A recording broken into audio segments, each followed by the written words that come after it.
Hai, perkenalkan saya Pamesta Cistandirerung dari kelas 81. Di sini saya akan mendeskripsikan sebuah komik yang berjudul Deadly Seven Inside Me atau biasa disingkat dengan Decime. Deadly Seven Inside Me ini merupakan sebuah komik online dan komik petualangan yang bergenre fantasi. Komik ini diterbitkan di Webtoon pada tanggal 13 Agustus 2016 dan penulisnya sendiri adalah orang Indonesia yang bernama Gregorio Komenta atau biasa dipanggil juga dengan Deru Ryota. Komik ini memiliki 2 musim dengan keseluruhan episode adalah 200 chapter dengan ide tema diambil dari cerita Deadly Seven Sins, namun pada komik ini memiliki sedikit sentuhan cerita yang berbeda dari cerita yang aslinya.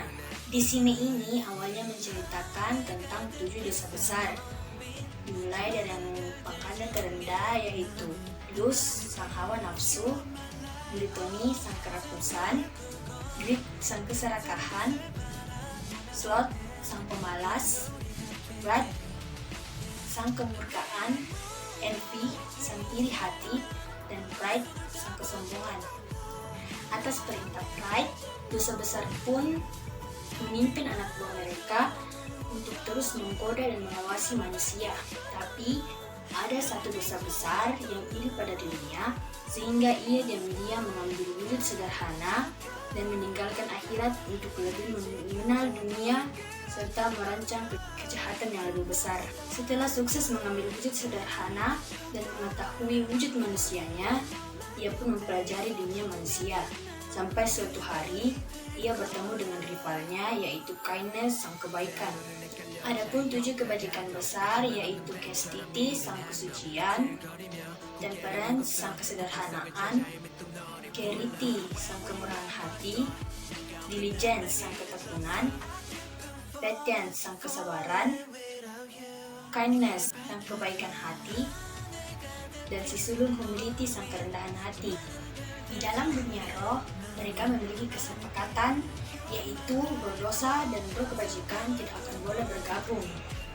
Namun tiba hari di mana Envy dan Kindness pun menggabungkan kekuatannya, yaitu sang iri hati dan sang kebaikan. Karena mereka tahu kalau mereka berdua sudah melakukan penggabungan kekuatan, maka dari itu mereka berdua sepakat untuk menutup mulut. Namun ada satu roh yang melihat mereka melakukan penggabungan kekuatan, dan ia itu bernama Adjudicate. Akhirnya setelah banyak hal yang terjadi, dimulai dari munculnya para roh-roh yang lain, sang Adjudicate pun bertemu dengan salah satu roh besar, yaitu Greed, sang kerakusan. Si Greed ini mengenal Adjudicate yang juga dipanggil Rion. Si Adjudicate ini, selain dia adalah keadilan, ternyata dia juga adalah roh kesombongan yang asli, yaitu Pride. Jadi, Pride yang selama ini memimpin adalah Pride palsu. Untuk mengalahkan Pride palsu itu, para roh besar pun mulai menggabungkan kekuatannya. Setelah menggabungkan kekuatannya, mereka pun akhirnya bertemu si Humility yang setelah lama hilang, yaitu sang kerendahan hati yang juga memimpin roh kebajikan. Mereka pun berencana untuk menyerang Pride palsu dan para pengikutnya. Mereka menyerang kerajaan dosa serta Pride itu sendiri. Namun, karena tidak cukupnya kekuatan, roh kebajikan pun ikut membantu perang tersebut. Sampai akhirnya, Pride pun harus dikalahkan dengan melawan satu dengan Envy. Envy pun sempat meninggal dalam peperangan tersebut.